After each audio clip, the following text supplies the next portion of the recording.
Hello, the internet, and welcome back to Road Hazard. Today, we're going to be jumping around a little. We're going to start with the tire rodeo that we got to do on the Charger to get my other 2 slots off, and we're going to do some work on the Buick if parts show up. So we need to put a new wiper switch in it because the wiper switch in it doesn't work. Typically why people will replace stuff. We're also going to put some new hood bump stops on it. We'll see what else comes up. It needs a couple of things before we do our trip. It needs weather stripping, which I still have to order, and a couple of other fiddly things. We're also going to adjust the float level on the car because if you hammer on it for too long, it drains the bowls dry and then the car dies. Which, you know, is easily remedied by not hammering on it. But we're not going to do that. So we're going to go ahead and raise the float level. The brawler that's on the car right now is basically out of the box tune. Haven't fiddled with it at all except for the idle. So we'll raise the float up a little bit. We'll set the idle mixture screws, and then we're going to put a lighter secondary spring in it.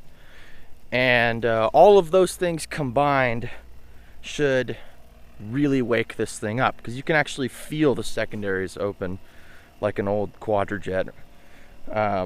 Whoop! That's kind of neat, but we don't want it to do that. We want it to actually, you know, whop! We're gonna put a new secondary spring in it. I got a kit in the garage. All right, we got the good ones off. Put the other ones on. Put the car down. Yes, that tire is very flat, and it's too flat to get the jack out. I can already hear some of you saying, well, why don't you put the slots on the Buick? Well, they are unilug, but I don't have the right washers, and I have a much better idea for the wheels that I'm going to give a try. So don't worry, we're not going to keep the semi-truck wheels on there. They're going to be deleted all in due time, just not replaced with slots. Something a little more GM specific. Quiet over there, chickies. Anyway, we're going to start with the hood bump stops because there's nothing there, and they just kind of metal on metal, and that's boring. So I got a couple of these, technically for an A-body Mopar. I'm sure they'll be fine. We'll slip those in there, and then we'll have bump stops for the hood.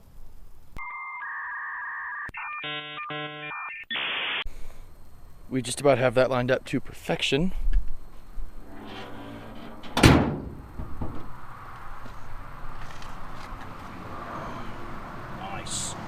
Now I can get on that brawler.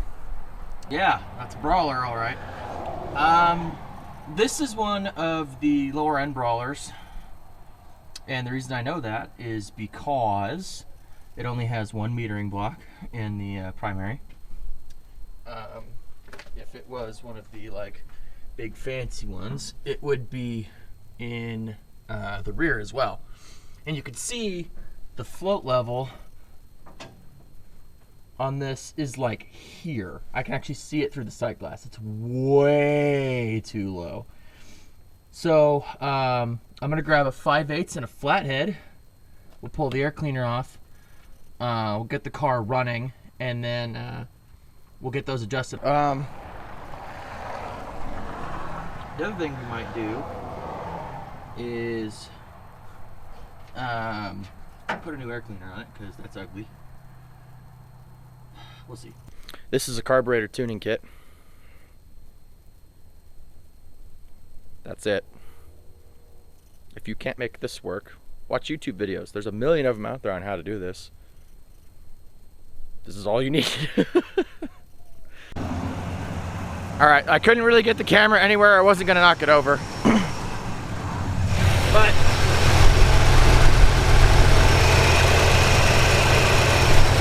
with the car up at temperature, it is now adjusted perfectly. And I'm probably gonna mess with the idle mixture screws. Get those dialed. Basically, the way you set those is, well, you could do it with a vacuum gauge, or you could do it the old farmer way, which is the way I usually do it. You take your screw, push it all the way in, and then back it out till the engine smooths out, and then do the other side. You want to match the turns. A good place to start is like a turn out. That'll get you going, and then just fiddle from there. I don't know where these are. I've never played with them. So I'm gonna get in there and we'll do some fiddling, and we'll get those to run good. And I'm not gonna mess with the jet sizes, which is normally how you would fix something that runs super rich. Excuse me. Like this car does. And the reason we're not doing that is because for our drive coming up down to Florida, where this car is gonna stay with me, we're gonna drop 2,300 feet in elevation. And it's gonna want that extra fuel because the air is denser. There's more oxygen in it. So, but man, she runs good.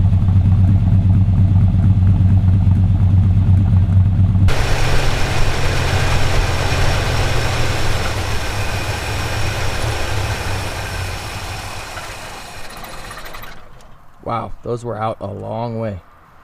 All right, and there's all the way in. We'll go out 1/2, one turn. We'll do the same on this side.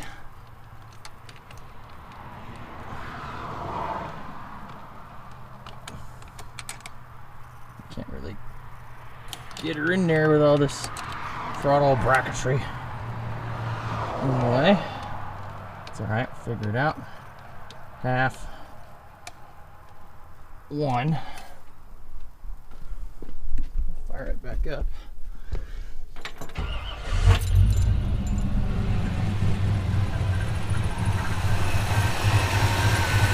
Probably wants a little more.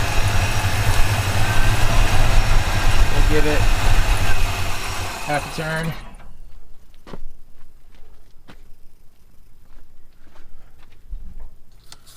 I went the wrong way. One more.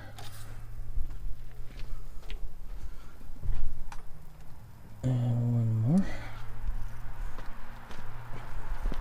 There's more precise ways to do this, but this will get you going.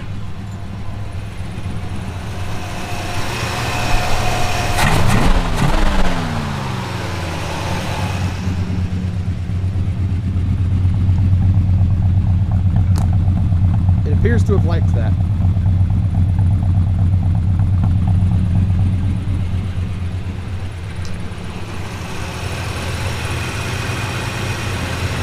We can try one more 1/2 turn just to see how it reacts.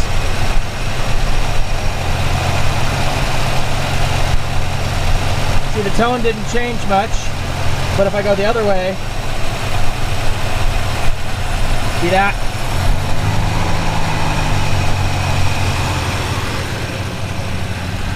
That's probably pretty good right there. Float is just about set. One of the other things we're gonna do today is wire up the light for the fuel gauge, because that doesn't work. I'm shining a flashlight at the fuel gauge in the dark to see how much gas I have. And then this box just showed up, so we're gonna install a wiper switch today too. I was kind of worried this wouldn't get here till late, but we got super lucky, got here early in the morning, so we can throw that in as well. It's super easy to do. I'll take you guys along for the ride and show you how. Firstly, we are going to basically just piggyback off of the light wiring for the other gauges, because when I turn them on, see the lights come on automatically, not just when I turn the lights on. So I'm basically just gonna wire the fuel gauge in the same way. Power and ground, super easy. I just run the ground up to the screw with a little bit of fitting, and then run the power off the piggyback for the other gauges, and that'll work flawlessly. And then the wiper switch is on the other side. You gotta kind of dig around in there to get that, but I'll show you that when we get to it. We're gonna start with this super simple thing here. Probably about the easiest electrical thing I've ever done. So now when we turn the key, just like the other gauges, fuel lights up. Now let's get that wiper switch in. We're gonna move the seat as far back as we can to give myself some room. One of the reasons I put these seats in this car is because they trolleyed forward and backward. The old seats only went more forward from where they were positioned, which was awful because I'm about 7 inches taller than the guy I bought it from, and I'm not very tall. Short kings, am I right? But oh god, yeah, the ones I put in will move wherever I want them to, which is kind of neat. All right, we're in here now. I might have forgotten my flashlight, so I'll pull my phone out. Yeah. All right. You see that in there?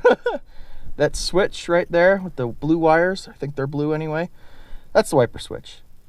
You don't even have to pull the dash part to get it out. You can just reach in there and grab it. All you have to do first, oh jeez, I'm stuck on the seat bracket. Bark, bark, bark. Battery died, but that's why I have a spare. So as I was saying before I was rudely interrupted by myself, you just pull the knob off. It's one of those little D ones with the metal thing that kind of holds it on there. And this little bezel piece is the nut that holds it on. You just thread it off. I've never had a GMA body before, at least not for a long time. That I've worked on anyway. I had one for a little while. They're super easy. Everything on a Mopar is like hard. Look how easy GM stuff is. And you can buy parts literally anywhere. There might be something to these run-of-the-mill catalog cars, you guys. I'm not saying I'm sold on it. I'm not about to spend the rest of my life building Novas, Chevelles, Mustangs, and whatever. But, ow! They have their place. So just reach my hand up there, pull it down, and there's the switch. Just unplug it, plug in the new one from Summit, and we're good to go. New switch is in. The pedestal that the knob sits on needed a little bit of grinding to fit. It was just a little bit too big. It's not a problem, because technically that switch is for a Chevelle. But you know, GMA bodies, all the same. So, minimal modification in order to fit. But it's in there now. And the knob does go on. And we got a wiper switch. So now, when I put the key in the car, wipers. Turn them off, 2 speeds. Yay! One of the other things we're gonna try and do on the Buick is put the original steering wheel back on it and remount the horns. And the previous owner threw all that stuff in with the trunk, so basically I just need to get my steering wheel remover, wherever the hell that is, or you know, we could just pull that nut off the center and yank on it really hard and hope it comes off. It's a Grant steering wheel a lot of people really like. I'm not one of those people. I don't want it. So I'm thinking we'll just pull this off, and by I mean yank and tug and bend and twist and break until this comes off in several pieces and can't be reinstalled, and then we'll find out that the other wheel is too big and hits my leg while I'm sitting in the car. And because this isn't a tilt column, you know, it won't move. And then we'll put the bent and broken steering wheel back on. One of the reasons old cars had big steering wheels was because of the lack of power steering. It makes it a lot easier to steer a car when the wheel is a larger diameter. So here's the original steering wheel. He told me he took it off because it looked gross. But he was a boomer, and boomers will see this almost perfect steering wheel and think, oh, it's gross because there's tiny cracks in it. Even though it's got this gorgeous Buick center horn button, classic 3-spoke design, and there aren't even any chunks missing from it. What's up with that? There's the original color.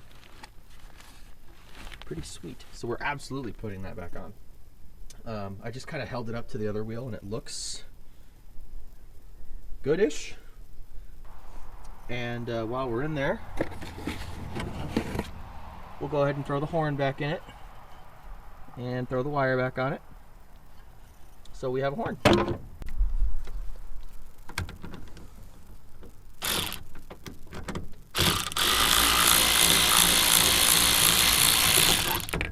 This is like my favorite tool. I love this thing. All right, got that off, got that off. Now all we have to do is get the stupid Grant hub off. And, well, we can pop our Buick wheel back on. I found the steering wheel puller in my garage. We went ahead and got the Grant off. We've got the Buick wheel on. It looks 1,000 times better. We're gonna throw on the washer and the nut. Put the horn button back on. And then we'll go under the hood and try and find where the horn is supposed to go and put it back in the factory location. I'm way happier with this wheel.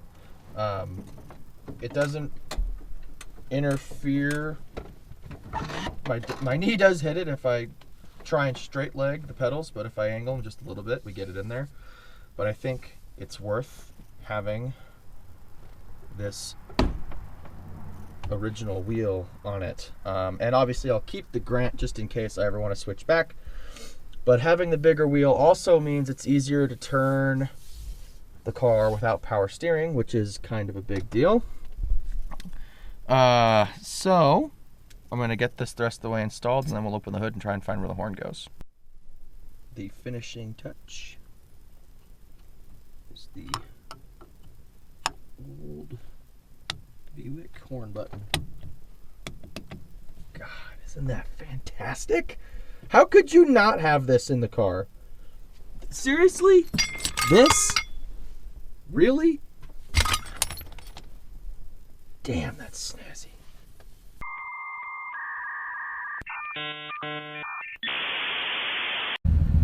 All right, well now we get to road test the new wheel, because I'm going to drive to my dad's office and get this taken care of the right way. That isn't an ice pack ace-wrapped to my head with a piece of toilet paper over the hole.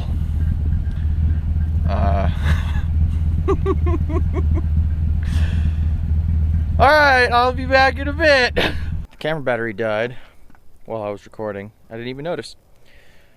Oops. Anyway, so basically, all we did in here was fiddle. Lots and lots of fiddling. That is not that, because that is stupid and ugly looking. Not that, that's Waffles. With the air cleaner. I have 6 or 7 different combinations of lids and bases in the garage that we kind of went through before we settled on this pretty basic one. First of all, I had to change the setup in here. This is a throttle return bracket that I had made for another car a long time ago, but I still had it. We had to take that off because the one that was on the car was interfering with the lid, and we had to adjust the fuel pressure regulator and filter down a little bit to get it to clear the lid as well. This is about as far down as we could get it. So we can't use a drop-based lid. So this is the only non-drop-based lid that I actually had. I had, like I said, a bunch of lids. And the reason we settled on this one is because the stud has a shoulder on it, and I can't use a flat-based one. And I only have 3 of this style, where they kind of come up and then down. One of them is this pretty basic chrome clean one. One of them is a Summit Racing lid that's got a bunch of like corrosion and stuff on it, and I didn't feel like breaking out the chrome polish and cleaning it up. And also I kind of didn't like the Summit Racing script. And the other one has a bunch of Mopar decals on it. So winner. It actually cleaned up okay. It's not perfect. There's a bunch of blemishes and scratches on it, but from here it looks fantastic. This is a newer filter I had also laying around, so that's on the car too. We were gonna put that Ram Air thing on it that he gave us, but Ram Air kit, translated into Boomer, apparently means it's an air cleaner lid with some RV flex tubing hose clamped to it. Yeah, so we're not gonna do that, and we're gonna do this instead. For a couple of reasons. First of all, that looks 800% better. And 2, he had this weird throttle bracket on it that was actually interfering with the springs and the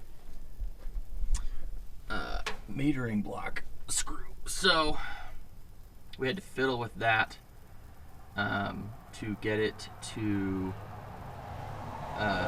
fit, basically, and we had to move that down here. We just tucked it under that intake manifold bolt there. But it's all good. It's all on there now. So this is probably the way it's going to stay. I don't feel like trying to make the RV flex hose thing work. I tried for like 20 or 30 minutes. And the base that it comes with is like a 2-inch drop and doesn't fit the hat on this carburetor anyway, let alone the fuel pressure regulator and all that. So that's gone, and now, you know, we got a proper air cleaner on there that's not this gaudy thing. I hate these. I really do hate these filters. They have their use. Not on this car, they don't. So, more classic, more old school. Looks a lot better in my opinion. Okay, we got the idle mixture screws reset to where they should be. We got an actual wing nut on the air cleaner. That squeaking noise that I've been hearing since I picked up the car was one of the bumper bolts just flopping around in there. So I had to use a bolt breaker to bust the old one off, and I just threw a new bolt in there, solid as a rock. And man, I think we're about done with the Buick, at least for now. We still got to throw weather stripping in it, but that'll come another day. Got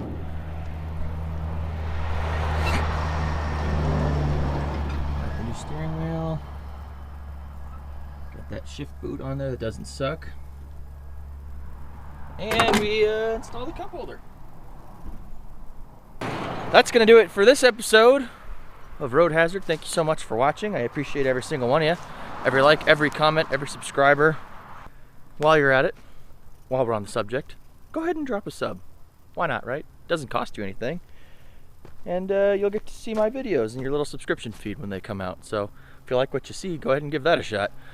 And if you liked this video, if you like this car, go ahead and hit the like button. That's also free. I know, it's insane. You know, I could really use the emotional support for my head injury. So